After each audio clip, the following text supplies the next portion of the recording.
いつだって今だって瞳を結んで今だって飛び立つ Hey, what's going on, guys? I'm here with Come Back too, and welcome back to the channel, man. So listen, we finally get the start of the Boruto anime, and I got to be honest with you, I love everything about it. I love how fresh it is, and I love the kind of that it's doing its best to show you that it's not Naruto, and it wants you to acknowledge Boruto as his own separate entity.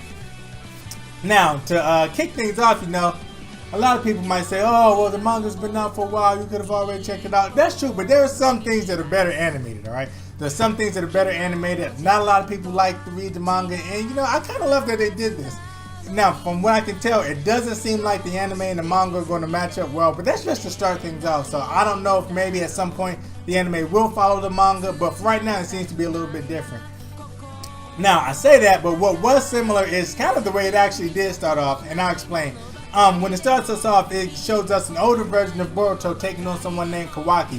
At this point, we don't know who Kawaki is, but what we do know is that, one, he's fighting Boruto, and two, he may or may not have gave Boruto some kind of scar. We see Boruto, he has a slash over his eye, so at this point, you don't know what the hell is going on. You see Konoha, it's completely destroyed, the Hokage statue is destroyed, and you gotta be like, oh shit.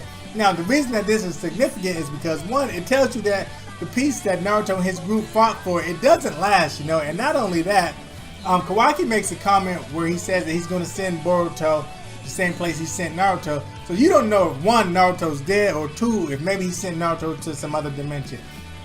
So it starts us off and it kind of whets your appetite a little bit, and it gives you all that mystery.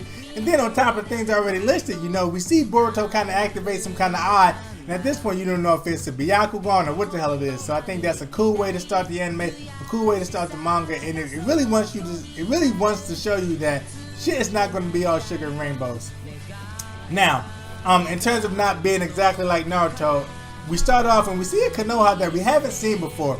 It's modernized, it has trains, it has video, and I mean, it's really updated. It's damn near to the point where you can't even call it the village hidden in the leaves anymore because it looks like the city hidden in the leaves, you know? So I thought that was pretty cool.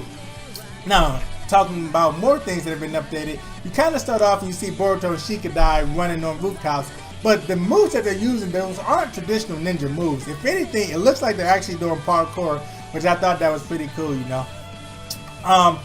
Now, the more things change, the more they stay the same, and when I say that, you know, we kind of see Boruto, even though he's not really Naruto, he still holds some of the same values that Naruto has. As Boruto was leaving from his time spent with Shikadai, he runs into a kid named Denki, who is at this point getting his ass beaten. He's being bullied by a group of kids. Now, granted, you know, this is kind of a throwback to Naruto as well, because if you remember, there was a point where Naruto helped out Hinata when she was being bullied. So you see Boruto, he hops down there and he helps out Denki, and right off the bat you can tell like he is way further advanced than what Naruto was at this point. Granted, you remember Naruto couldn't even make a damn shadow clone when he was in the academy. Now when we catch up with Boruto, it's the day before he starts the academy, and he's already very capable of making shadow clones, so I thought that was cool. Not only that, Boruto also kind of has a swag that Naruto didn't have.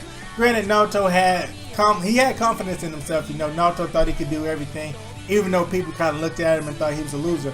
Whereas Boruto not only says that he can do all this stuff, but he kind of backs it up. You kind of believe him when he says the shit. So I thought that was pretty dope. Now, while everything is different, there are still some similarities between Boruto and Naruto. If you remember, Naruto kind of had a small amount of animosity for the people of the village, simply because they wouldn't acknowledge him, so he would always get himself into trouble.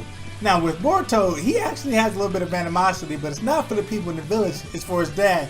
We know that Naruto ended up becoming the 7th Hokage, and as a result of that, Naruto's always busy and doesn't really have time for the family. So Boruto kinda isn't a Naruto fan, and that's evidenced in the opening scenes where you see Naruto kinda go to either wave at him or give him a 5, and Boruto just kinda walks past him and ignores him.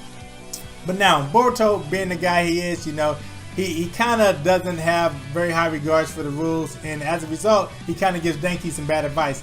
He tells Denki that, Denki, who is actually having issues with his dad, he tells Denki that he should teach his dad a lesson. Obviously, this is bad advice as Denki goes home trying to listen to Boruto and he gets slapped.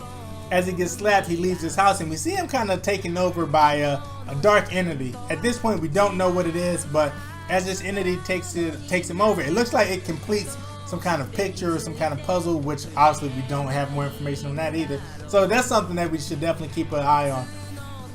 Now, as Denki's possessed by this, we see Boruto, who runs into him the next day, and Boruto, his eye kind of activates and he sees this dark entity around him. But you know, even though the dark entity is something that we should wonder about, what we really should be talking about now is the eye. Now, with that eye, we really don't know what it comes from. Some people can say it's his Byakugan, some people can say it's this, some people can say it's that, but honestly, we don't know at this point. Now, as for me, I think it has to do with a mixture between his Hyuga blood and his Uzumaki blood. If you remember in the Naruto anime, it came up at some point that some of the Uzumakis had the ability to sense kind of malicious intent or dark intent. With the Byakugan, you know, the Byakugan can kind of see through people. You can see the chakra networks, and they can kind of see 360 degrees. Now, I think what we really have here is a combination between the two. I think that instead of his Byakugan being a traditional Byakugan, it fused with his Uzumaki blood, and now he can see malicious intent. Or in this case, malicious spirits or malicious beings, which obviously we see is all centered around Denki, and at this point, you know, I think that's what's going on with the eye. As the episode draws to a close, or as it gets to the end, one thing I love about this is that even though Naruto did used to cause trouble as a kid, it doesn't seem like it was as bad as the trouble that Boruto is causing now.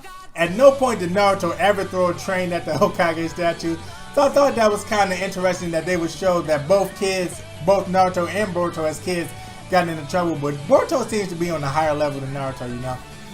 All in all, I really didn't want to recap the episode, so I just wanted to touch on some things that I noticed, some things that were different. But honestly, I feel like with this anime, it's going in a great direction, and I'm really kind of interested to see what lengths they're willing to go to kind of show the differences between him and Naruto. All in all, I'm going to go ahead and wrap up this review. I enjoyed it. Hopefully you guys enjoyed the episode as well, and hopefully you guys enjoyed the review. If you enjoyed the review, go ahead and leave a thumbs up on your way out. Also, if you're new to the channel, be sure to subscribe, because there's more stuff coming out. I'm reviewing more and more, so my plate's going to be busy, and I want to make sure you guys are around to be a part of that.